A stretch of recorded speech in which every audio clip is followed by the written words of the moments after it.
Welcome to एजू सरकम IAS. आज इकोनॉमी के दूसरे लेक्चर में मैं लाया हूं आपके लिए नेशनल इनकम अकाउंटिंग टॉपिक। ये किसी भी देश की इनकम को मेज़र करने के लिए, मॉनिटर करने के लिए, इवैल्यूएट करने के लिए और पॉलिसीज़ को डिज़ाइन करने के लिए कुछ मेथड्स होते हैं, ठीक है, जिनको हम यूज़ करते हैं कि हमारी इकोनॉमी सही है या नहीं है, क्या हमारी इकोनॉमी पटरी पर है, या हमें कुछ ऐसे मेजर्स लेने चाहिए, ऐसे पॉलिसीज़ में चेंज करना चाहिए जिससे इकोनॉमी और मजबूत हो। हम सभी ने हमेशा से ये देखा है कि जब कभी किन्हीं वस्तुओं के दाम बढ़ जाते हैं, है ना, तो हम वो वस्तुएं खरीदना कम कर देते हैं या उनको यूज़ करना कम कर देते हैं। तो इसी तरह से कुछ ऐसे टूल्स हैं, ऐसे वे हैं, ऐसे तरीके हैं जिनसे हम नेशनल इनकम को मैनेज कर सकते हैं, रिसोर्सेस को मैनेज कर सकते हैं, है ना। इसमें जो सबसे पहला जो टूल है अपना, वो है जीडीपी। जीडीपी का मतलब है, आप यहाँ देख सकते हो, जीडीपी का मतलब है ग्रॉस डोमेस्टिक प्रोडक्ट्स। मतलब ऐसे गुड्स एंड सर्विसेज जो फाइनली तैयार हैं, टोटल, और किस में तैयार किए गए हैं, डोमेस्टिक कंट्री के अंदर। फॉर एग्जाम्पल, इंडिया के अंदर जितने भी गुड्स और सर्विसेज, जितने भी प्रोडक्ट्स बनेंगे इसकी टेरिटरी के अंदर, ठीक है, उनको बोलेंगे products produced in a financial year, है ना। फाइनेंशियल ईयर अपने यहाँ कब से शुरू होता है? 1 अप्रैल से शुरू होता है, मार्च तक चलता है, 31 मार्च तक, ठीक है। तो एक पर्टिकुलर टाइम पीरियड में हमें क्या करना है, गुड्स एंड सर्विस जो भी प्रोड्यूस हुए हैं इकोनॉमी के अंदर, देश के अंदर जो प्रोड्यूस हुए हैं, है ना, तो उनका अगर उनकी क्वांटिटी को उनके प्राइस से अगर मल्टीप्लाई कर देंगे तो ये हमें क्या दे देगा, जीडीपी दे देगा, ग्रॉस डोमेस्टिक प्रोडक्ट्स दे देगा। यहाँ पे देखो लिखा हुआ है monetary value of goods and services of a country over a financial year. एक फाइनेंशियल ईयर में कितने गुड्स और प्रोडक्ट प्रोड्यूस हुए हैं, ठीक है, लेकिन with in boundary, with in boundary, ठीक है। अब जीडीपी के 4 फैक्टर हो गए। एक तो हो गया टोटल मॉनेटरी वैल्यू, कि टोटल मॉनेटरी वैल्यू क्या है ना। दूसरा क्या हो गया, फाइनल गुड्स एंड सर्विसेज।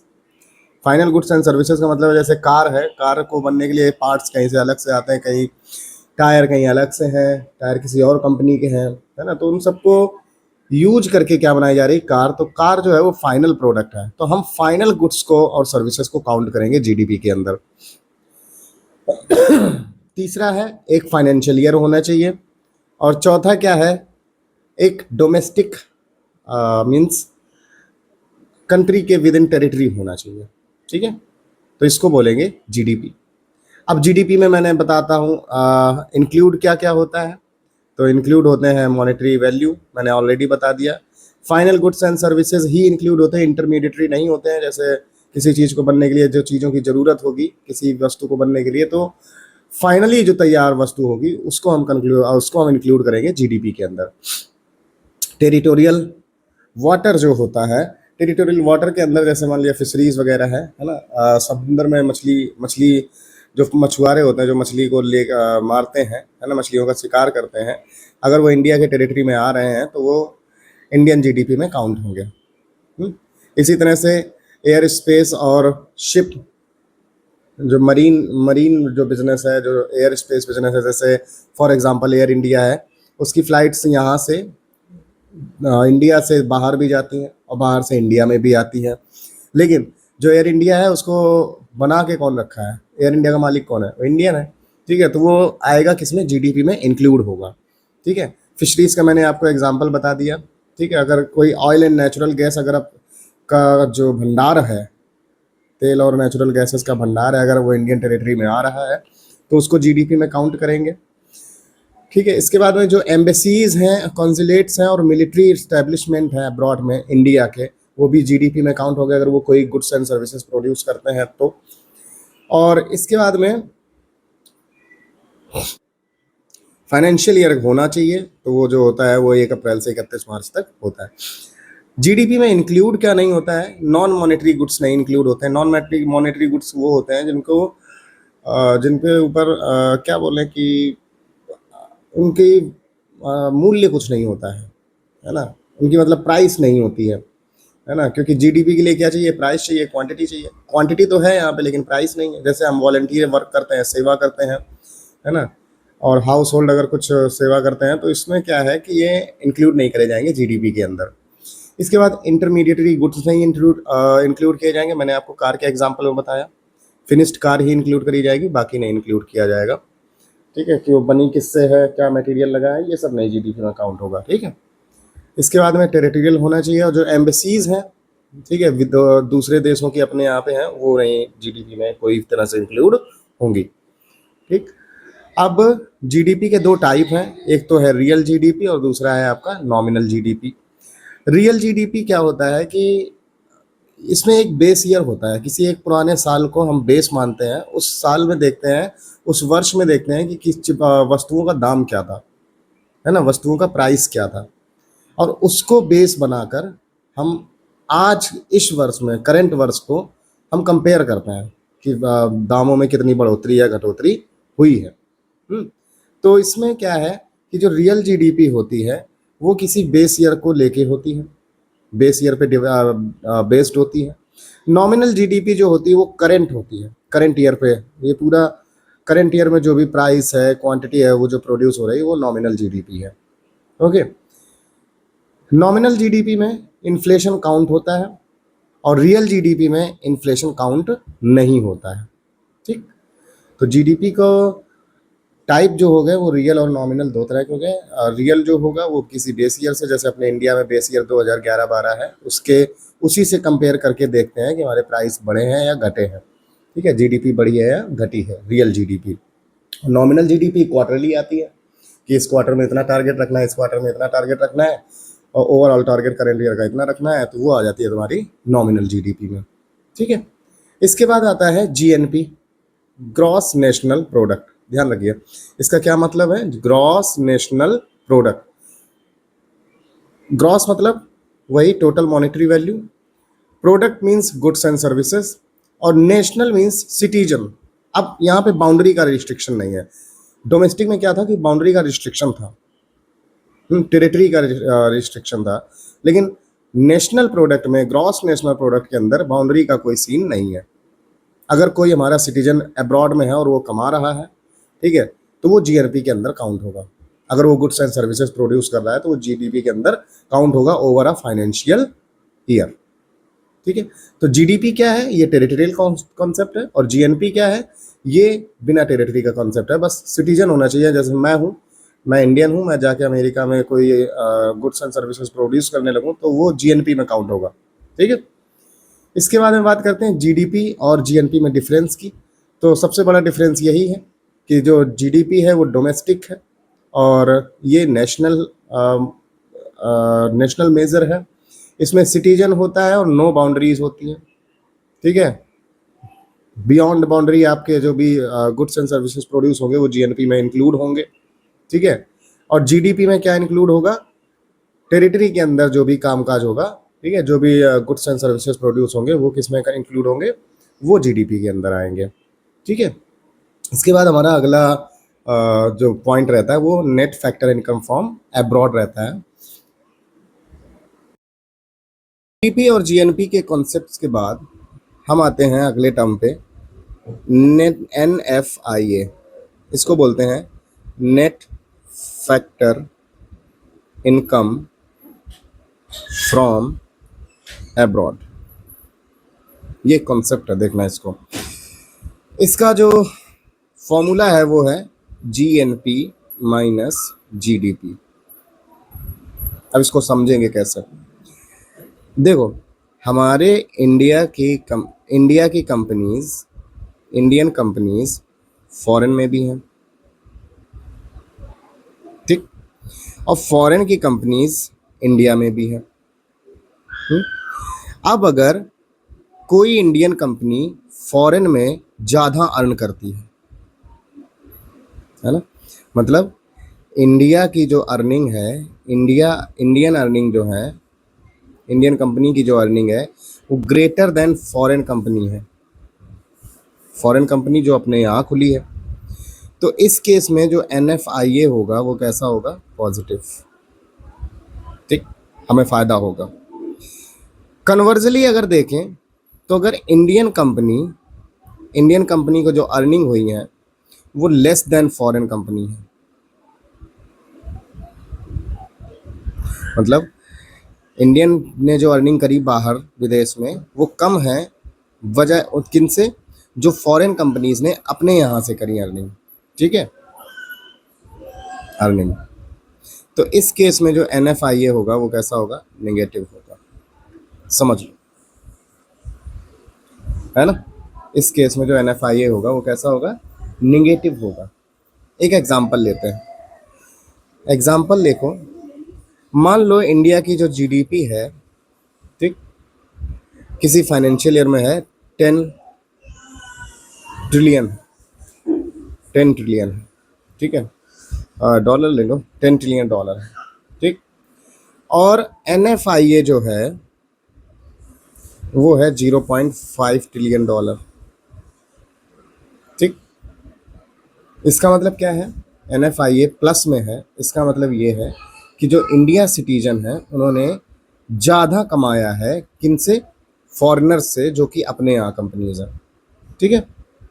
तो जो GNP होगी भैया, तो जो GNP हो जाएगी अपनी, ठीक है, वो क्या हो जाएगी, 10 + 0.5, तो ये कितनी हो गई, 10.5 ट्रिलियन डॉलर। ये केस कब है, जब इंडियन कंपनीज ने बाहर ज़्यादा कमाया है, और वही अगर फॉरेन कंपनी अपने यहाँ ज़्यादा कमाती दैन इंडियन कंपनी जो बाहर कमा रही हैं, ठीक है, तो जो NFIA होता है वो किस में होता, नेगेटिव होता, तो हमारी जो GNP होती वो क्या हो जाती, गिर जाती, ठीक है ना। तो इस तरह से ये नेट फैक्टर इनकम का जो नेट फैक्टर जो इनकम फ्रॉम अब्रॉड है, ये इसका कॉन्सेप्ट रहा। इसके बाद एक अगला कॉन्सेप्ट आता है डेप्रिशिएशन का, बहुत इंपॉर्टेंट है ये भी इकोनॉमी के पर्सपेक्टिव में, कि डेप्रिशिएशन क्या होता है, ठीक है। देखो, डेप्रिशिएशन का मतलब है कोई गुड्स या सर्विस है, गुड्स के केस में ये देखो, ठीक है, कोई ऐसा गुड्स है जो कैपिटल गुड है, कैपिटल गुड्स मैंने तुम्हें कल बताया था, ऐसे गुड्स जिनसे कंज्यूमर गुड्स बनाया जाता है। अब ये जो कैपिटल गुड हैं इनका कुछ ना कुछ लाइफ टाइम होगा, कुछ ना कुछ ड्यूरेशन होगा,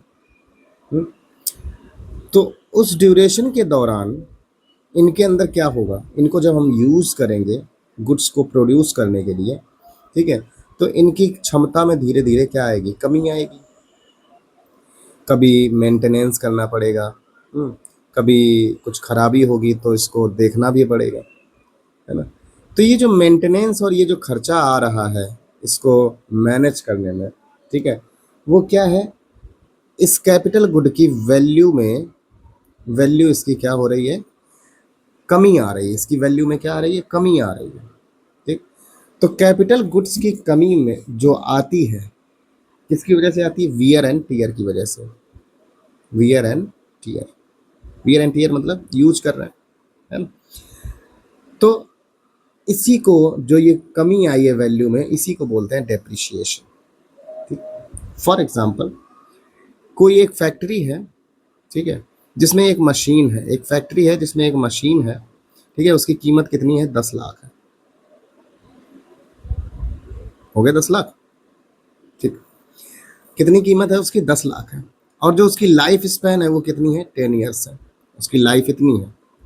तो जो डिप्रिशिएशन होगा पर ईयर, डिप्रिशिएशन जो होगा पर ईयर वो क्या होगा, 10 लाख डिवाइडेड बाई 10 ईयर्स, ठीक है। तो मतलब हर साल उसकी वैल्यू कितनी कम होगी, 1 लाख रुपये से उसकी जो वैल्यू होगी वो कैसी होती जाएगी, कम होती जाएगी। वही जो होगी वो तुम्हारी क्या होगी, वियर एंड टियर कॉस्ट होगी। तो इसको बोलते हैं डेप्रीशिएशन। ठीक है भैया। इसके बाद अपना एक टर्म है, अभी हमने दो दो चीज़ें पढ़ी, एक तो जीडीपी पढ़ी है ना, एक क्या पढ़ी, जीएनपी पढ़ी है ना। तो ये इसमें एक टर्म आता है ग्रॉस, ठीक है। और एनएफआईए में एक टर्म आया था, ये देखो एनएफआईए में नेट, ये क्या होते हैं। तो आप पहले ये समझ लेंगे तो थोड़ा सा और आसान रहेगा हमें अगले मेजर्स को देखने में, उनको समझने में आसानी रहेगी। ठीक है। तो अब हम देखते हैं क्या, gross versus net, gross versus net है क्या ये। ठीक। ग्रॉस का मतलब होता है जब डिप्रिशिएशन डिप्रिशिएशन काउंट ना हो, जब डिप्रिशिएशन काउंट ना हो, नॉट काउंटेड या नॉट अकाउंटेड। नेट का मतलब होता है जब डिप्रिशिएशन, डिप्रिशिएशन क्या है, वो काउंट किया जा रहा है। ठीक। तो उसको बोलेंगे नेट। अब देखना, इसको और अच्छी भाषा में समझाता हूँ। जैसे अब मान लिया कोई गवर्नमेंट एम्प्लॉई है, ठीक, उसकी जो दो सैलरीज होती हैं, एक तो होती है ग्रॉस, जिसको सीटीसी भी बोलते हैं प्राइवेट कंपनीज में, ठीक है, और दूसरी होती है नेट। तो ग्रॉस सैलरी क्या होती है कि जो तुम्हारा 30 दिन का काम किया, ठीक है, उसका सारा कुछ, हम्म, सारा कुछ जो भी मान लिया जो सैलरी बनी वो तुम्हारी बनी कितनी, 15,000 सपोज करो। ठीक। अब इसमें से रिकवरीज होंगी, रिकवरीज मतलब जैसे बिजली का है ना, पानी का और हाउस रेंट का है ना, ये कुछ रिकवरी हो गई 3,000 रुपए की। ठीक। ये रिकवरीज हो गई, ये तो ये एक तरह से डिप्रिशिएशन हो गया। ठीक है, ऐसा समझो। अब तुम्हारे हाथ में सैलरी कितनी आएगी, 12,000। तो ये जो तुम्हारी सैलरी थी 15,000, ये थी ग्रॉस, और नेट क्या है, 12,000। ठीक। तो इसी तरह से यहाँ पर भी इकोनॉमी में भी ग्रॉस और नेट का कॉन्सेप्ट है। जब हम डिप्रिशिएशन को काउंट नहीं करेंगे, ठीक है, मतलब रिकवरीज नहीं करेंगे, तो रिकवरीज करने से पहले जो भी हमारे पास मॉनेटरी वैल्यू होगी वो कहलाएगी ग्रॉस, और रिकवरीज होने के बाद जो भी हमारे पास बचेगा जिसमें डिप्रिशिएशन काउंट होगा उसको बोलेंगे नेट। ठीक है। इससे क्या होगा कि आपको बहुत चीज़ें क्लियर हो जाएंगी। जैसे जीडीपी है, जीडीपी, ठीक, जीडीपी जो है वो क्या है, ग्रॉस है, ग्रॉस डोमेस्टिक प्रोडक्ट। ठीक। इसमें एक टर्म आता है एनडीपी, एनडीपी मतलब नेट डोमेस्टिक प्रोडक्ट। अब एक बात बताओ, ग्रॉस मतलब अभी डिप्रिशिएशन काउंट नहीं हुआ है, नेट मतलब रिकवरी हो चुकी है। तो अब इसका फॉर्मूला क्या बन जाएगा एनडीपी का, बताओ। एनडीपी हो जाएगी जीडीपी माइनस ग्रॉस से क्या घटा देंगे, डिप्रीशिएशन। तो ये तुम्हारा नेट डोमेस्टिक प्रोडक्ट हो गया। बिल्कुल वैसे ही जैसे ये सैलरी वाला एग्जांपल दिया था, है ना, ये डिप्रिशिएशन हो गया, ये डिप्रिशिएशन हो गया, ये तुम्हारा ग्रॉस हो गया, ये तुम्हारा नेट हो गया। तो तुम्हारा जो डिप्रिशिएशन है वो कितना हुआ, 3,000 रुपये। ठीक। इसी तरह से नेट हम निकाल लेंगे कैसे, ग्रॉस से डिप्रिशिएशन को माइनस करके। ठीक है बच्चा। इसके बाद हमारा टॉपिक आता है factors of production, factors of production बहुत इंपॉर्टेंट है किसी भी देश की इकोनॉमी को समझने के लिए। तो फैक्टर्स ऑफ प्रोडक्शन जो होते हैं वो होते हैं रिसोर्स एंड इनपुट्स। ठीक। किसके लिए, किसी भी गुड्स एंड सर्विस को प्रोड्यूस करने के लिए, क्या करने के लिए, गुड्स एंड सर्विस को प्रोडक्शन के लिए हमें क्या चाहिए, रिसोर्स चाहिए और इनपुट्स चाहिए। ठीक। इनको बोलते हैं फैक्टर्स ऑफ प्रोडक्शन। तो सपोज करो आप कोई बिजनेस स्टार्ट करना चाहते हैं, ठीक, तो आपके पास सबसे पहले क्या होनी चाहिए? लैंड होनी चाहिए। उसके बाद में लेबर होने चाहिए। उसके बाद में आपके पास पूंजी होनी चाहिए, कैपिटल होनी चाहिए। इसके बाद में आपके पास उद्यमिता मतलब इंटरप्रेन्योरशिप होनी चाहिए कि आप बिजनेस करने के लायक हैं या नहीं है। तो लैंड से क्या होगा कि लैंड अगर हमारे पास है तो लैंड से हम क्या जनरेट करेंगे? इनकम हमारे पास क्या होगी? लैंड से, लैंड से हमें क्या मिल सकता है? रेंट मिल सकता है, ठीक। लैंड से हमें रेंट मिल सकता है। लेबर को जो इनकम मिलेगी वो क्या मिलेगी? उसको दिहाड़ी मिलेगी, वेजेस मिलेंगे। कैपिटल से जो इनकम जनरेट होगा, है ना, जो इनकम जनरेट होगा कैपिटल से, पूंजी से, ठीक है, जैसे मशीनरी है, बिल्डिंग है, टूल्स इक्विपमेंट है, जो भी प्रोडक्शन प्रोसेस में यूज हुए हैं, उनसे हमें क्या मिलेगा? इंटरेस्ट मिलेगा, ठीक। और जो इंटरप्रेन्योरशिप है कि इनोवेशन वगैरह हो गया, है ना, जो भी रिस्क वगैरह लेता है कोई, है ना, किसी चीज़ को प्रोड्यूस करने में, ठीक है, तो वो क्या जनरेट करेगा? उससे प्रॉफिट जनरेट करेगा। हम्म, तो ये बेसिक फैक्टर ऑफ प्रोडक्शन है, लैंड, लेबर, कैपिटल और इंटरप्रेन्योरशिप। और इनसे जो इनकम जनरेट होती है वो होती है रेंट, वेजेस, इंटरेस्ट और प्रॉफिट, ठीक। अब लैंड का मतलब यहाँ पे सिर्फ ऐसा नहीं कि जमीन ले लिए बस हो गया। लैंड का मतलब ये है कि सभी नेचुरल रिसोर्सेस, जैसे जंगल हो गए, फॉरेस्ट हो गए, मिनरल हो गया, वाटर हो गया, इवन लैंड इटसेल्फ, जो कि यूज होंगे प्रोडक्शन प्रोसेस में। किसमें यूज होंगे? प्रोडक्शन प्रोसेस में। लेबर मतलब दूसरा क्या है हमारे पास? Factor of production, labour. अब लेबर के पास क्या होनी चाहिए? स्किल्स होनी चाहिए, एबिलिटी होनी चाहिए, नॉलेज होनी चाहिए, है ना, जो कि प्रोडक्शन प्रोसेस में यूज हो। जब इनको यूज करेगा तो हम उसको क्या देंगे? वेजेस देंगे। हम्म इसके बाद में कैपिटल होनी चाहिए, जो भी आपके पास मशीनरी है, इक्विपमेंट्स हैं, टूल्स हैं, जो भी प्रोडक्शन प्रोसेस में यूज होंगे, तो वो कैपिटल होगी। हम्म ये भी फैक्टर ऑफ प्रोडक्शन है, इनपुट है। और इंटरप्रेन्योरशिप, आपके अंदर इच्छा शक्ति होनी चाहिए कि आप रिस्क ले सकें और बिजनेस को आगे बढ़ा सकें, इनोवेट कर सकें, दिन पर दिन आगे बढ़ा सकें, ठीक है। तो फैक्टर ऑफ प्रोडक्शंस क्या होते हैं? रिसोर्स होते हैं और इनपुट्स होते हैं जो एक बिजनेस करता है, एक बिजनेस जिसकी सहायता से आगे बढ़ता है, ठीक है। अब ये जो हमारे इनपुट्स हैं किसी भी गुड्स एंड सर्विस को प्रोड्यूस करने के लिए, ठीक है, इन सबको अगर हम ऐड कर दें तो वो बन जाएगी फैक्टर कॉस्ट। क्या बन जाएगी? फैक्टर कॉस्ट का मतलब क्या है? किसी भी गुड एंड सर्विस को प्रोड्यूस करने के लिए जितने भी रिसोर्स और इनपुट्स हैं, ठीक है, कितने इनपुट्स थे? रिसोर्स यहाँ पे land plus labour plus capital plus entrepreneurship, है ना, इन सबको ऐड करके तुमने क्या किया? प्रोडक्शन किया। प्रोडक्शन किया, क्या प्रोड्यूस किए? गुड्स और सर्विसेज प्रोड्यूस किए। तो अब वो जो होगा वो क्या होगी? फैक्टर कॉस्ट कहलाएगी। क्या कहलाएगी भाई मेरे? फैक्टर कॉस्ट, ठीक।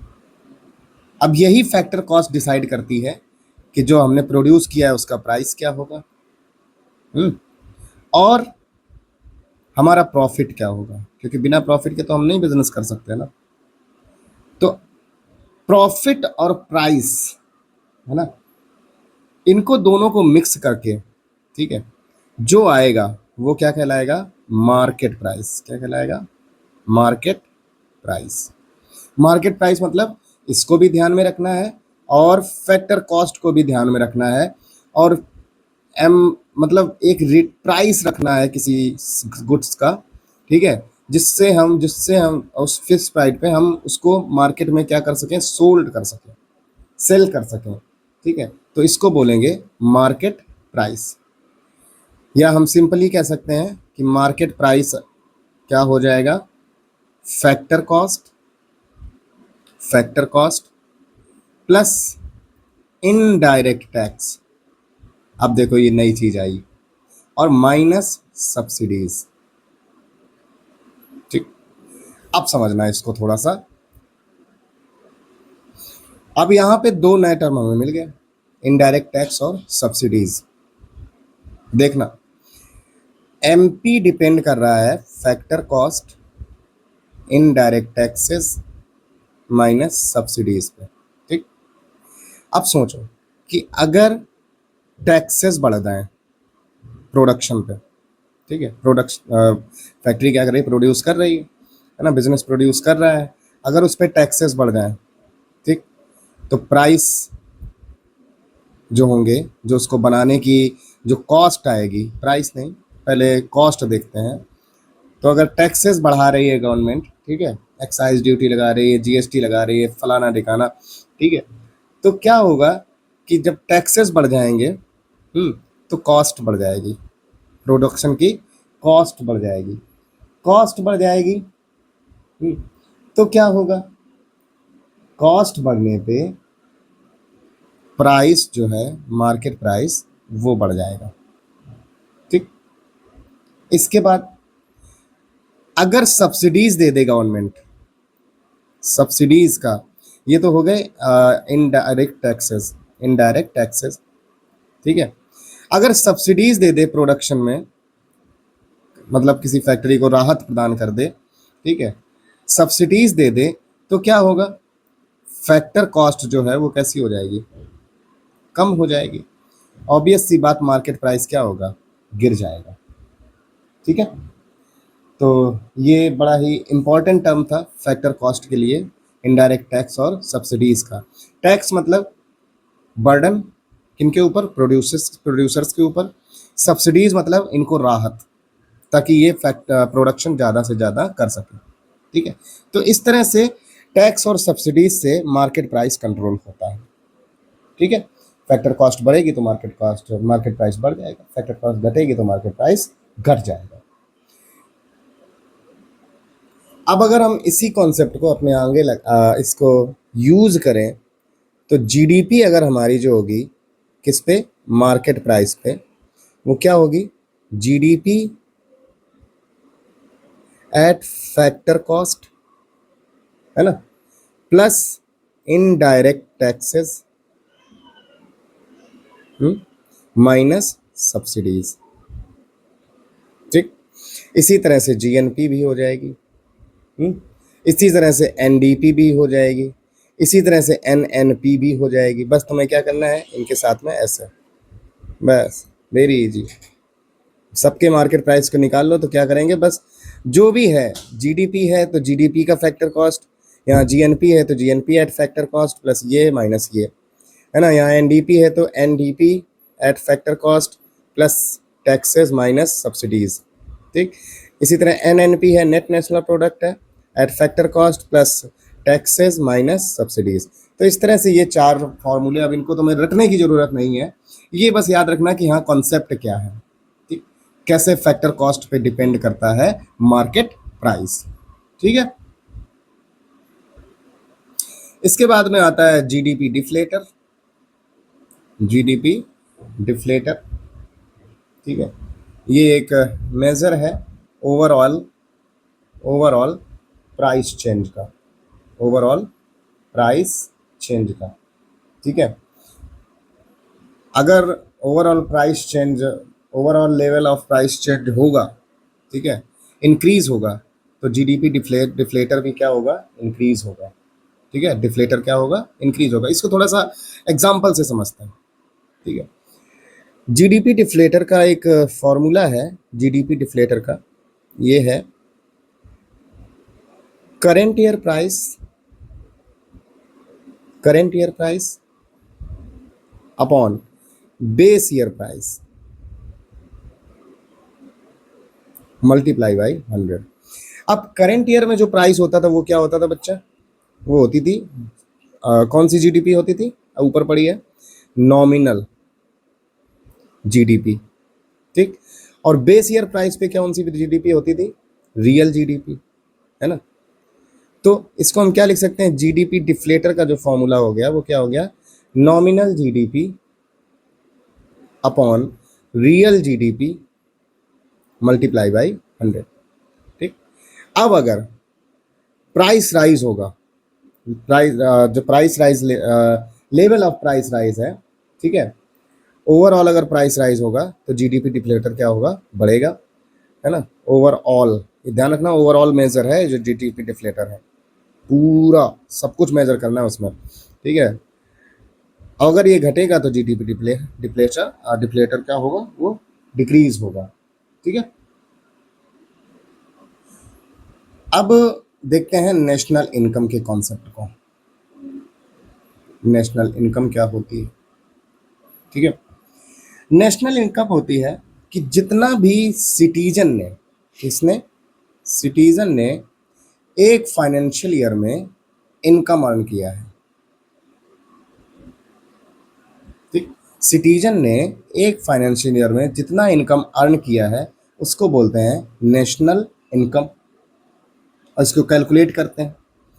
तो जो नेशनल इनकम होती है वो होती है एन आई बराबर N N P at factor cost, ठीक। Net national product at factor cost, ठीक। अब नेट को हम कैसे प्राप्त करते हैं, जब gross national product at factor cost से डिप्रिशिएशन हम क्या कर देंगे, माइनस कर देंगे, ठीक है। तो इस तरह से ये नेशनल इनकम आ जाएगी। अब रियल नेशनल इनकम क्या होगी, रियल नेशनल इनकम क्या होगी, जो बेस प्राइस पे होगी, है ना, किसी ईयर को रेफरेंस मान के करेंगे। और नॉमिनल नेशनल इनकम क्या होगी, वो जो होगी वो करंट प्राइस है, इनकम जो भी होगी वो किस पे होगी, करंट प्राइस पे अगर हम देखेंगे, ठीक है, तो वो आ जाएगी नॉमिनल नेशनल इनकम। तो ये हो गया नेशनल इनकम का कॉन्सेप्ट, ठीक है। इसके बाद में एक कॉन्सेप्ट आता है पर कैपिटा इनकम का, बहुत इस पर चर्चा रहती है, पर कैपिटा इनकम। तो पर कैपिटा इनकम को हम कहेंगे कि ये जो एवरेज इनकम है किसी इंडिविजुअल द्वारा कमाई गई, कौन सी income, average income by individual, ठीक, इन कंट्री। अब इसको फाइंड कैसे करेंगे, तो पर कैपिटा इनकम कैसे निकालते हैं, इसका होता है एन आई मतलब national income divided by population of country, ठीक। तो ये पर कैपिटा इनकम आ जाती है इससे, है ना। इसके बाद में आता है कॉन्सेप्ट आपका ट्रांसफर पेमेंट्स का। ट्रांसफर पेमेंट,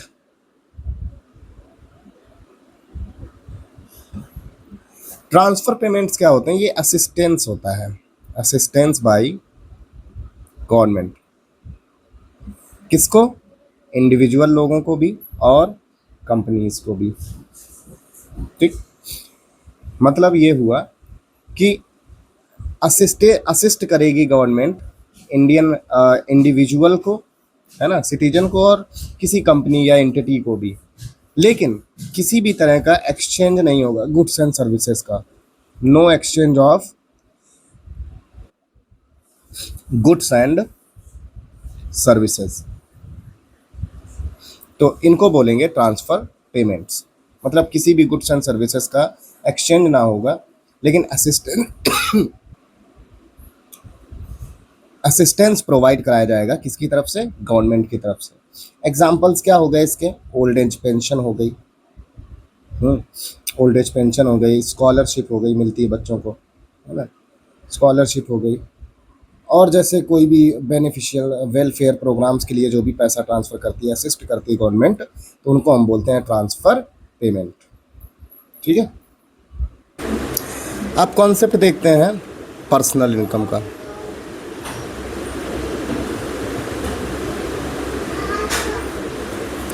पर्सनल इनकम होता है कि किसी बंदे के पास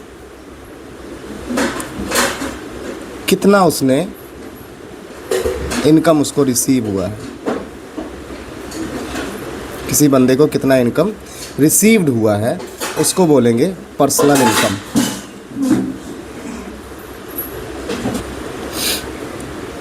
अभी हमने पीछे देखा था ये नेशनल इनकम, नेशनल इनकम क्या थी कि किसी सिटीजन द्वारा फाइनेंशियल ईयर में जो भी इनकम अर्न करी जा रही थी, ठीक है, वो नेशनल इनकम थी, ठीक है।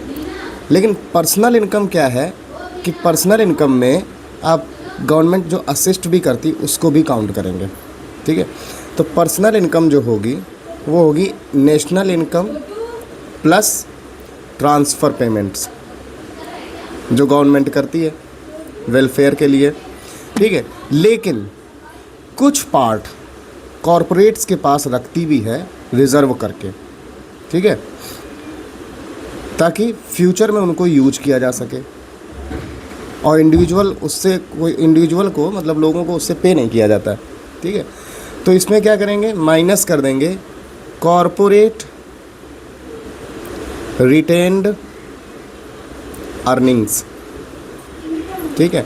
जैसे कि कॉरपोरेट टैक्स हो गया, सोशल सिक्योरिटी टैक्स हो गया, है ना। तो ये गवर्नमेंट ये कॉरपोरेशंस क्या करती हैं, इनको रिटेन करके रखती हैं, ठीक है। तो इनको हम क्या कर देंगे, माइनस कर देंगे। या हम पर्सनल इनकम को ऐसे भी देख सकते हैं, personal income equals to national income plus income government ने जो असिस्टेंस दिया था ट्रांसफ़र पेमेंट, तो ये इनकम रिसीव्ड हुई लेकिन अर्नड नहीं है, नॉट अर्नड, ठीक, minus income earned but not received, मतलब ये जो हमें मिलेंगे नहीं, ठीक है, लेकिन हमने ये अर्न किए हैं, ठीक है। तो ये हो गया तुम्हारा पर्सनल इनकम का कॉन्सेप्ट। इसी में है एक डिस्पोजेबल पर्सनल पर्सनल इनकम। ये कौन सी इनकम है, ये इनकम तब है जब आपको पास इनकम आई, ठीक है, आपके पास इनकम आई, पर्सनल इनकम आई, उससे आपने टैक्स पे कर दिया, ठीक है, टैक्सेस को आपने पे कर दिया। तो अब जो बचेगा वो तुम्हारे पास क्या बचेगा, डिस्पोजेबल पर्सनल इनकम, जिसको आप सेव भी कर सकते हो और खर्च भी कर सकते हो, ठीक है। फॉर एग्ज़ाम्पल अगर हमारी सैलरी 10 लाख है, ठीक है, 10 लाख है और उसमें से 1 लाख रुपए टैक्स में चले गए, ठीक है, 1 लाख रुपये कहाँ चले गए, टैक्स में चले गए। तो हमारे पास बचा कितना, 9 लाख रुपया साल का, ठीक है। तो ये 9 लाख रुपए या तो हम स्पेंड कर सकते हैं, खर्च कर सकते हैं, या उसको हम सेव कर सकते हैं, ठीक है। इसका मतलब क्या हो गया कि इसको हम ऐसे भी बोल सकते हैं कि जो डिस्पोजेबल इनकम होगी वो क्या होगी, it will be the sum of, ये किसका कंजम्पशन एक्सपेंडिचर, कंजम्पशन जो हम खर्चा करेंगे और प्लस सेविंग जो हमारे पास बचेगा, तो उसको हम क्या बोलेंगे, डिस्पोजेबल पर्सनल इनकम, ठीक है। अब देखते हैं COR, कैपिटल आउटपुट रेशियो। इसको ऐसे समझना, मान लिया एक फैक्ट्री है, ठीक है, इसको क्या है कि इनपुट चाहिए, ठीक है, मीन्स कैपिटल चाहिए, ठीक, क्या प्रोड्यूस करने के लिए, गुड्स एंड सर्विसेज प्रोड्यूस करने के लिए। तो ये तुम्हारा क्या होगा, आउटपुट होगा। कैपिटल क्या होगा तुम्हारा, इनपुट हो गया। कैपिटल दो, फैक्ट्री में काम होगा और आउटपुट मिलेगा, ठीक। अब अगर आउटपुट को हम कांस्टेंट रखें कि हमें इतना आउटपुट चाहिए, ठीक, तो अगर इनपुट कम लग रहा है, कैपिटल कम लग रही है और आउटपुट मिल रहा है, ठीक, तो इसमें जो COR होगा, जो कैपिटल आउटपुट रेशियो होगा, वो कैसा होगा, लो होगा, ठीक। COR लो होगा मतलब कम इनपुट में ज़्यादा आउटपुट मिल रहा है, तो जो एफिशिएंसी होगी वो कैसी होगी, ज़्यादा होगी। वही अगर उतने ही आउटपुट को, क्योंकि हमने आउटपुट को कैसा रखा है, कांस्टेंट रखा है, ठीक, अगर उतने ही आउटपुट को प्रोड्यूस करने के लिए इनपुट ज़्यादा लगे, इनपुट ज़्यादा है, आउटपुट फिक्स्ड है, कैसा है, फिक्स्ड है, फिक्स्ड मतलब या यूनिट भी बोल सकते हो, कांस्टेंट भी बोल सकते हो, ठीक है।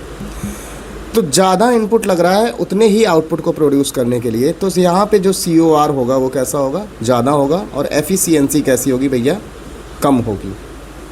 ठीक, तो COR जो है वो बहुत ही ज़्यादा इम्पॉर्टेंट एक मेज़रमेंट है, ठीक है, जो कि इकोनॉमी की ओवरऑल हेल्थ को बताता है। इकोनॉमी की हेल्थ के लिए बहुत ज़रूरी होता है, स्पेसिफिक इंडस्ट्रीज़ के लिए बहुत ज़रूरी होता है ना। और ये इन्फ्लुएंस भी होता है कई सारे फैक्टर्स से, जैसे टेक्नोलॉजी है ना। टेक्नोलॉजी, अगर अच्छी टेक्नोलॉजी आ गई, ठीक है, तो क्या होगा कि इनपुट कम लगेगा और आउटपुट ज़्यादा मिल जाएगा, ठीक है, तो एफिशिएंसी बढ़ जाएगी, है ना, ये कॉन्सेप्ट, ठीक है। तो बहुत ही इम्पॉर्टेंट कॉन्सेप्ट था ये। अब हम देखेंगे कि हम नेशनल इनकम को मेज़र कैसे कर सकते हैं, मेज़रमेंट ऑफ नेशनल इनकम, ठीक है। इसके बच्चा 3 तरीके हैं। कितने तरीके हैं? 3 तरीके, और तीनों को समझने के बाद बताना इंडिया में कौन सा लगता है, ठीक है। पहला तरीका है वैल्यू एडेड मेथड, ठीक। दूसरा जो तरीका है वो है आपका इनकम मेथड, और तीसरा जो तरीका है वो है एक्सपेंडिचर मेथड, खर्च प्रणाली से, खर्च विधि, ये आय विधि से, और ये वैल्यू एडिशन मेथड से, ठीक। एक एक करके अब हम तीनों को समझते हैं। तो पहला हम समझते हैं वैल्यू एडेड मेथड। इसका मतलब ये है कि कोई भी चीज़ प्रोड्यूस करने में, है ना, रॉ मटेरियल से लेके फिनिश्ड प्रोडक्ट तक, हर एक स्टेप पे जो उसकी वैल्यू है वो उसकी क्या होती जाएगी, ऐड होती जाएगी, और तब जाके फाइनल प्राइस बनेगी किसी चीज़ की, ठीक है। इसको एक एग्जांपल से समझते हैं। सपोज़ एक इकोनॉमी है, ठीक है, जो 2 चीज़ें प्रोड्यूस करती है, केवल 2 चीज़ें, और वो 2 चीज़ें क्या हैं, ब्रेड और जैम, ठीक। अब ब्रेड और जैम प्रोड्यूस करती है, और ब्रेड को बनाने के लिए क्या लगता है, फ्लोर लगता है, आटा लगता है, ठीक। और जैम को बनाने के लिए क्या लगते हैं, फ्रूट्स लगते हैं और शुगर लगती है, ठीक है। अब सोचो कि जो ब्रेड की कीमत है वो 5 रुपये है। कितनी है? ब्रेड की जो कीमत है वो 5 रुपये है, और जैम की जो कीमत है बोतल की वो है 300 रुपये, ठीक है, समझना है। जैम की बोतल की कीमत 300 रुपये, और ब्रेड की कीमत जो है वो 5 रुपये है। अब जो इसको बना रहा है ब्रेड को, वो आटा खरीद के लाएगा। अब वो जो आटे की कीमत है वो एक ब्रेड को बनाने में 2 रुपये खर्च है। जो आटे की कीमत है वो एक ब्रेड को बनाने में कितनी है, 2 रुपये है। और जैम को बनाने के लिए जो फ्रूट्स की कीमत है वो है 100 रुपये, और चीनी की जो कीमत है वो है 50 रुपये। समझना, एक जार में इतना रुपया लगेगा, तब जाके वो 300 रुपये की बोतल बनाएगा, ठीक। अब देखो, बेकरी वाले की तरफ से देखना है, इसको समझना कॉन्सेप्ट को। अब अगर हम ब्रेड वाले को देखें तो अगर मान लिया ब्रेड जो है वो बिक रही हैं, कितनी, 1000 ब्रेड बिकनी है, ठीक। तो 1000 ब्रेड की कीमत क्या हो जाएगी, बोलो। एक ब्रेड की कीमत कितनी है, 5, तो 1000 ब्रेड की कीमत हो जाएगी 5000, ठीक है, ब्रेड की बात कर रहे हैं, ठीक। इसके बाद इसमें जो इनपुट लगा था 5000 में, वो क्या लगा था, 2 रुपये का आटा लगा था, तो 2 गुणा 1000,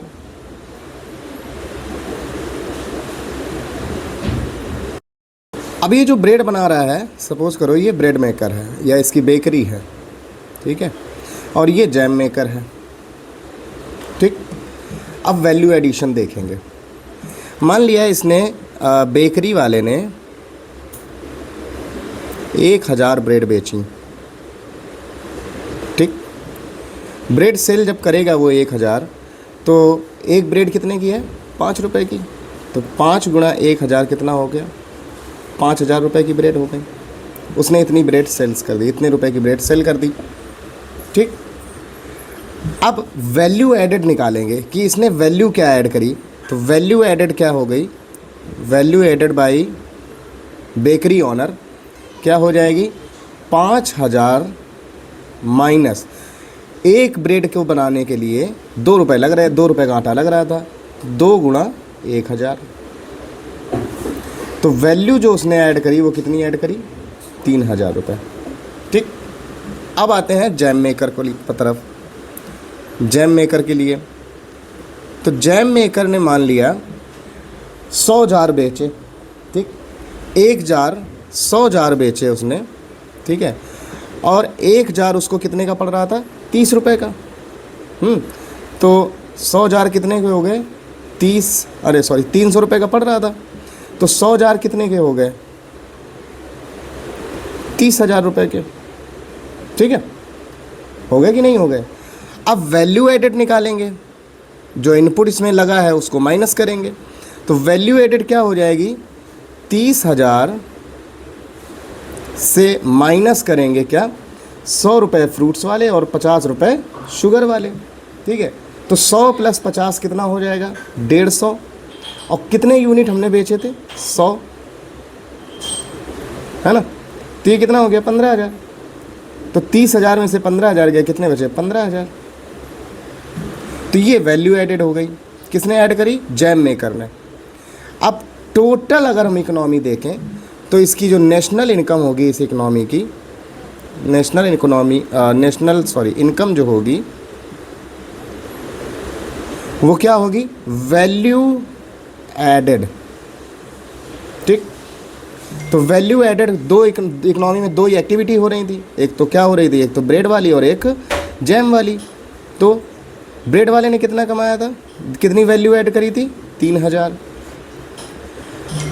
जैम वाले ने कितनी वैल्यू ऐड करी? 15,000। तो टोटल जो इकोनॉमी की जो नेशनल इनकम हो गई वो कितनी हो गई? 18,000 रुपये। ठीक है, तो इस सिंपल इकोनॉमी की जो नेशनल इनकम हो गई वो हो गई कितनी? 18,000 रुपये।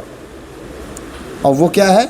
Value added by jam maker and bakery maker. समझ गए?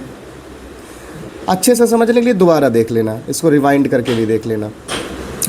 अगला जो मेथड है वो है हमारा इनकम मेथड।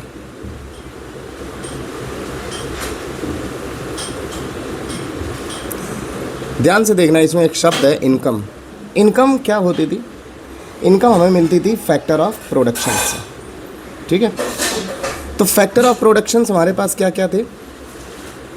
रेंट था, अरे एक सेकेंड, फैक्टर ऑफ प्रोडक्शन हमारे पास क्या क्या थे? लैंड था, है ना, और लेबर था, और क्या था? कैपिटल थी, और एंटरप्रेन्योरशिप थी। ये क्या थे? हमारे फैक्टर ऑफ प्रोडक्शन थे। लैंड से हमें क्या इनकम मिलती थी भाई? रेंट मिलता था। लेबर्स को क्या इनकम होती थी? उनको वेजेस मिलते थे। कैपिटल से हमें क्या इनकम होती थी? हमें इंटरेस्ट मिलता था। और एंटरप्रेन्योरशिप से हमें क्या मिलता था? प्रॉफिट मिलता था। ठीक, ये जो फैक्टर ऑफ इनकम है, या हम क्या कह सकते हैं, फैक्टर्स ऑफ प्रोडक्शंस हैं। ये क्या है? Factors of production. अभी पीछे देखा, पीछे पढ़ा है, और ये उससे क्या है? इनकम जनरेट हुई है। तो जब हम इनको सबको ऐड कर देंगे, रेंट को, वेजेस को, इंटरेस्ट को, प्रॉफिट को, जब सबको ऐड कर देंगे तो जो आएगा वो हमारी क्या होगी? नेशनल इनकम होगी। तो इनकम मेथड से हम नेशनल इनकम इस तरह से निकालते हैं। इसके लिए क्या करेंगे? Rent plus wages plus interest और प्लस प्रॉफिट, सबको ऐड कर देंगे तो जो हमारे पास क्या आएगा? जो भी आएगा वो हमारे क्या आ जाएगी? नेशनल इनकम आ जाएगी। ठीक है, इसके लिए आप कोई खेत का भी एग्जांपल ले सकते हो। ठीक है, तो ये इनकम मेथड हो गया। तीसरा आता है अपने पास एक्सपेंडिचर मेथड।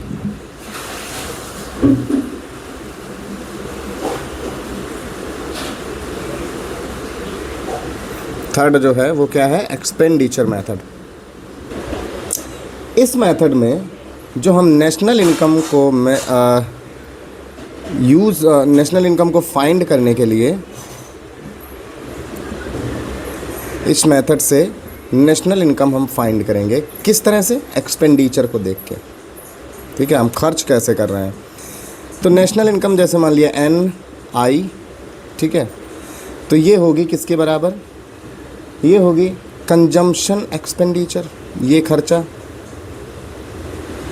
जो भी हम कंज्यूम करेंगे उसके ऊपर जो एक्सपेंडिचर होगा वो, प्लस इन्वेस्टमेंट एक्सपेंडिचर, अगर हम कहीं पैसा इन्वेस्ट करते हैं तो उस पर जो खर्च आएगा वो, प्लस गवर्नमेंट एक्सपेंडिचर जो सरकार खर्चा करेगी वो, और प्लस आएगा नेट एक्सपोर्ट कि हमारे माल बाहर कितना जा रहा है।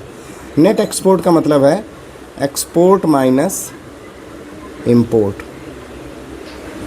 इसको हम लोग ऐसे भी लिख सकते हैं NI by expenditure method, C plus I plus G plus net export मतलब एक्सपोर्ट माइनस इंपोर्ट, ये इसका फॉर्मूला हो जाता है। अब इनमें एक एक चीज़ थोड़ा सा समझते हैं। सबसे पहले आता है कंजम्पशन एक्सपेंडिचर। कंजम्पशन एक्सपेंडिचर का मतलब ये है कि हमारे घर गराज में घर द्वारा या हम लोगों द्वारा, हाउस होल्ड्स द्वारा गुड्स एंड सर्विसेज खरीदे गए हैं। गुड्स एंड सर्विसेज पे कितना खर्चा हुआ है एक पर्टिकुलर टाइम में, ठीक है, जैसे फूड्स हैं, क्लॉथिंग है, हाउस है, हेल्थ है ना, और जो भी गुड्स एंड सर्विस कंज्यूम करे जाते हैं तो वो किस में आते हैं, कंजम्पशन एक्सपेंडिचर में आते हैं, ठीक। दूसरे हैं तुम्हारे इन्वेस्टमेंट एक्सपेंडिचर। इन्वेस्टमेंट एक्सपेंडिचर ये हो गया कि किसी बिजनेस ने किसी हाउस होल्ड में इन्वेस्ट कर दिया, कैपिटल गुड्स में इन्वेस्ट कर दिया, है ना, मशीनरी खरीद ली, इक्विपमेंट खरीद ली, बिल्डिंग खरीद ली, ठीक है, ज़मीन खरीद ली, ठीक है, तो ये क्या हो गया, इन्वेस्टमेंट एक्सपेंडिचर हो गया। तीसरा आता है G फॉर, ये C हो गया, ये हो गया तुम्हारा I और ये हो गया अब G for government expenditure. Means government क्या करती है कि सर्विसेज और गुड्स को पर खर्चा करती है ना, जैसे पब्लिक सर्विसेज में खर्चा करेगी, डिफेंस में सामान ले लिया कहीं से, है ना, डिफेंसिव सामान ले लिया, है ना, देखते हो ना ये रफ़ाइल सब खरीदते रहते थे, गवर्नमेंट खरीदती है, गवर्नमेंट खर्चा करती है, एजुकेशन पे खर्चा करती है गवर्नमेंट, है ना, अस्पताल वगैरह बनवाती है गवर्नमेंट, है ना, तो वेरियस कई सारे डेवलपमेंट प्रोजेक्ट्स पे गवर्नमेंट क्या करती है, खर्च करती है। तो इसको ये किस में आता है तुम्हारा, गवर्नमेंट एक्सपेंडिचर में। फिर आता है हमारा नेट एक्सपोर्ट, मतलब X minus M, export minus import, ठीक है, मतलब एक्सपोर्ट का मतलब होता है अपने देश से सामान दूसरी जगह जाना, है ना, कंट्री से सामान कहाँ जाना, एब्रॉड जाना, और एब्रॉड से सामान अपने यहाँ आना, ठीक है, कंट्री में आना, तो ये हो गया इंपोर्ट, ये हो गया एक्सपोर्ट, ठीक है। तो अगर एक्सपोर्ट ज़्यादा होगा इंपोर्ट से, ठीक है, तो ये होगा तुम्हारा ट्रेड सरप्लस, हमें फ़ायदा होगा, ठीक। और अगर एक्सपोर्ट कम होगा इंपोर्ट से तो ट्रेड डेफिसिट रहेगा, मतलब व्यापार में घाटा हो रहा है ना। एक्सपोर्ट को हमें क्या करना होगा, हाँ, अगर एक्सपोर्ट इंपोर्ट से कम होगा तो ट्रेड में घाटा है, अगर एक्सपोर्ट इंपोर्ट से ज़्यादा है तो ट्रेड में हमें सरप्लस, हम फ़ायदे में हैं। तो यहाँ पे नेट जो एक्सपोर्ट होगा वो कैसा होगा, पॉजिटिव, यहाँ पे जो नेट एक्सपोर्ट होगा वो कैसा होगा, नेगेटिव। अगर दोनों बराबर हैं तो ये ट्रेड बैलेंस हो जाएगा, ठीक है। तो इस तरह से हम एक्सपेंडिचर मेथड की मदद से हम नेशनल इनकम को भी फाइंड कर सकते हैं। नेक्स्ट हमारा कॉन्सेप्ट है पोटेंशियल जीडीपी।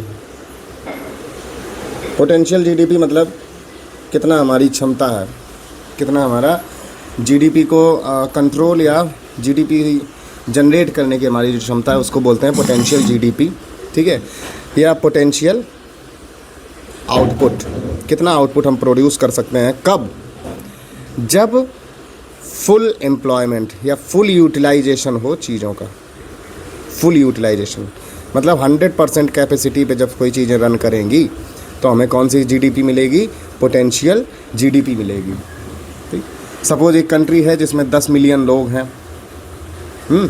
फैक्ट्रीज़ हैं, मशीनरी है, कैपिटल है ना, और टेक्नोलॉजी है। ये जब अपने 100% पे काम करेंगे, ठीक है, फुल काम करेंगे, तब हमें कौन सी जीडीपी मिलेगी? पोटेंशियल जीडीपी मिलेगी। लेकिन ऐसा होता नहीं है। कोई काम लोगों में ही देख लो, अगर 10 मिलियन पीपल हैं तो उसमें से कोई काम करना चाहेगा, कोई काम नहीं करना चाहेगा, है ना। फैक्ट्रीज़ हैं, कोई फैक्ट्री हो सकता है प्रोडक्शन कॉस्ट से ज़्यादा से गुजर रही हो, फैक्टर कॉस्ट उन पे ज़्यादा हो, कहीं सामान कम कच्चा मिल रहा है, तो मतलब रॉ मटेरियल क्या हो रहा है, उनको महंगा पड़ रहा है, तो प्राइस बढ़ रहे हैं। तो ये चीज़ें जो हैं ये कभी भी 100% पे काम नहीं कर सकती। ठीक, अगर 100% पे काम करती हैं तो उसको हम बोलेंगे पोटेंशियल जीडीपी। ठीक, तो जो एक्चुअल जीडीपी जो होती है, ठीक है, वो पोटेंशियल जीडीपी से हमेशा कम ही होती है। ठीक, हमेशा ही कम ही होती है, क्योंकि बहुत सारे फैक्टर्स हैं। कहीं रिसेशन हो जाता है ना, कहीं बूम हो जाता है। रिसेशन मतलब इकोनॉमी फ्लक्चुएशंस होते हैं, ठीक है, कहीं फ़ायदा हो रहा है, कहीं घाटा हो रहा है। तो जो एक्चुअल जीडीपी होती है, जो एक्चुअल जीडीपी है वो हमेशा जो एक्चुअल जीडीपी है वो हमेशा डेविएट होती है, मतलब भटकी हुई होती है। किससे? पोटेंशियल जीडीपी से। ठीक है, पोटेंशियल जीडीपी से कम ही होती है। ठीक, और इसी को हम लोग बोलते हैं आउटपुट गैप। क्या बोलते हैं? इसी को हम लोग क्या बोलते हैं? Output gap. इस आउटपुट गैप को मेंटेन करने के लिए हम कई सारी पॉलिसीज़ बनाते हैं, प्राइस स्टेबिलिटी करते हैं, इन्फ्लेशन पे कंट्रोल रखते हैं। ठीक है, तो ये रहा आपका पोटेंशियल जीडीपी का कॉन्सेप्ट। ठीक है, अब इंडिया के केस में अगर हम देखें तो इंडिया क्या पोटेंशियल जीडीपी अचीव कर पाएगा? क्या पोटेंशियल जीडीपी के आसपास है इंडिया? अगर ऐसा है तो ठीक है, लेकिन ऐसा है नहीं ना। तो ना होने के कारण क्या है वो आप मुझे लिख के बताना। What are the factors behind India's slow potential GDP. ठीक है, ये आप लोग कमेंट में मुझे बताना कि ऐसे क्या फैक्टर्स हैं जो इंडिया को पोटेंशियल जीडीपी होने से या अचीव करने से रोकते हैं। ठीक है, और इसके बाद में आपको बता दूं कि इंडिया में जीडीपी का जो बेस ईयर है वो चेंज हो गया है। पहले 2004 और 2005 था, अब जो बेस ईयर है वो क्या है? 2011 से 2012 है। इस पे जो भी प्राइस रहे होंगे किसी कमोडिटी के, उसको बेस मानकर, है ना, हम करंट प्राइस को क्या करते हैं? करंट प्राइसेस को मेज़र करते हैं और जीडीपी को हम देते हैं। ठीक, तो नए बेस को अडॉप्ट करने के साथ साथ, है ना, इंडिया ने न्यू सीरीज़ यूज़ करी है जिसको हम न्यू जीडीपी सीरीज़ बोलते हैं। न्यू जीडीपी सीरीज़ जो कि है 2011-12, इसके बेसिस पे अब हम जीडीपी को कैलकुलेट करते हैं। ठीक है, इसके बाद में हमारे यहाँ पे इंडिया में एक ऑर्गेनाइजेशन है, ऑर्गेनाइजेशन है सेंट्रल स्टैटिस्टिकल ऑफिस। ठीक है, जो कि ministry of statistics and programme implementation के अंदर काम करती है, मोस्पी के अंदर काम करती है। ठीक है, जो कि जीडीपी कैलकुलेट करने के लिए रिस्पॉन्सिबल है।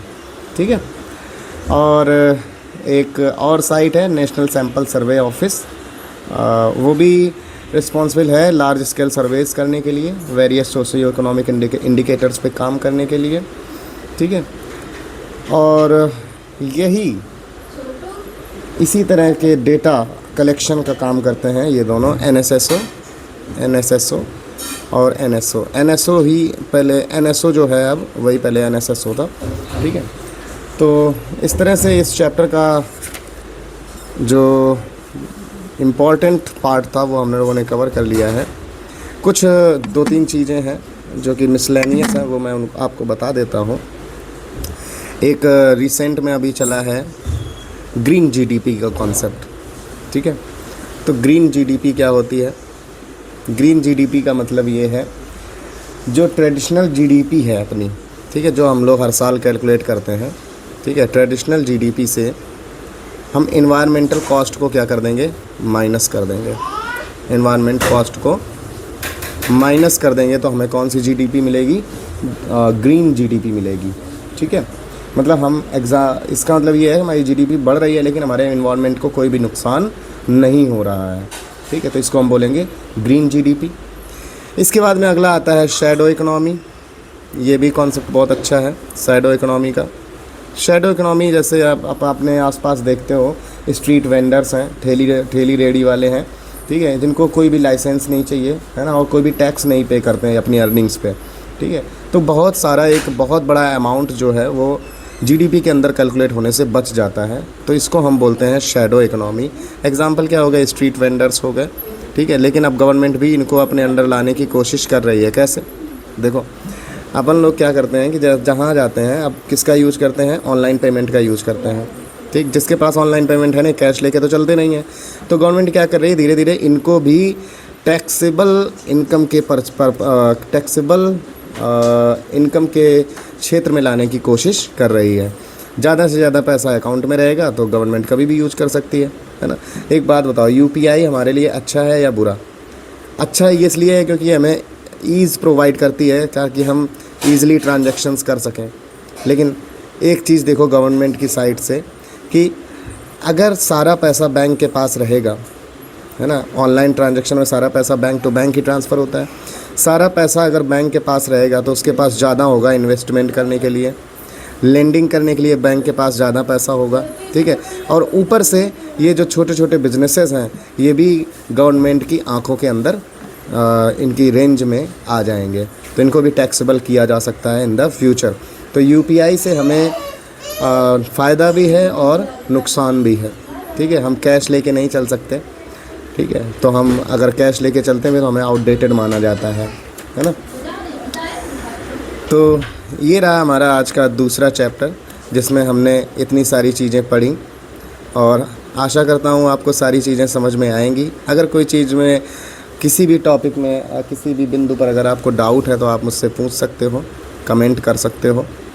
इसके साथ हम लोग मिलेंगे अपने लेक्चर 3 में। ठीक है, तब तक के लिए एजू सरकम IAS को खूब ढेर सारा प्यार दीजिए, अपने दोस्तों में शेयर कीजिए। बहुत बहुत धन्यवाद।